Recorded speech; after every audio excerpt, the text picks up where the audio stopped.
Szybko, minimalistycznie i świątecznie, czyli dziś zapraszam na bombeczki eko. Grafikę na bombki wybieracie sami, więc myślę, że jest to także fajny pomysł na prezent. Sklejka, transfer i sznureczek. Koralik na ozdobę i dosłownie 5 minut pracy.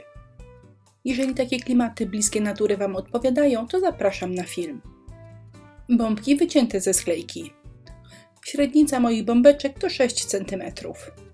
Potrzebny nam będzie jeszcze transfer ekspresowy, waciki do uszu, drewniany patyczek albo inne narzędzie do dociskania oraz taśma klejąca. Najwięcej czasu zabrało mi przygotowanie grafik. Znalezione w internecie i wydrukowane na zwykłym papierze na drukarce laserowej. Transferujemy grafikę do bombki, więc nie wiadomo dokładnie, gdzie ona się znajdzie. Dlatego ja robię sobie taką odbitkę kształtu. Obcinam górę, to jest miejsce na taśmę klejącą. I w tym momencie możemy użyć transferu ekspresowego. Maleńka buteleczka, ale ten transfer jest niezwykle wydajny.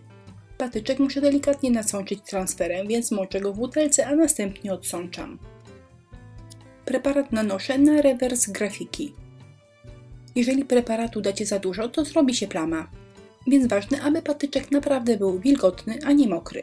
Zapewne weterani tematu powiedzą, że ten sam efekt możemy uzyskać acetonem albo rozpuszczalnikiem nitro.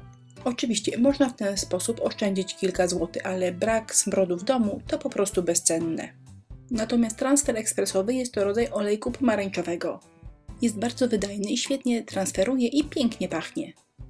A gdy dzieciak zje nam bombkę, to najwyżej mu się bardzo pachnąco odbije. Jeżeli macie miękkie drewno i pod grafiką powstanie Wam tłusta plama, nic się tym nie przejmujcie. Gdy olejek odparuje, plama po prostu zniknie. Jeżeli transferujecie napisy, muszą one być przygotowane w odbiciu lustrzanym. A teraz wystarczy dodać koraliki, dowiązać kokardkę i nasze bombeczki są gotowe. Jeżeli pomysły Wam się podobają i lubicie nasz kanał, to koniecznie go zasubskrybujcie. To będzie najfajniejszy prezent, jaki możecie nam zrobić na święta. A ja jak zwykle dziękuję za uwagę, a wszystkie linki do produktów zamieściłam w opisie filmu.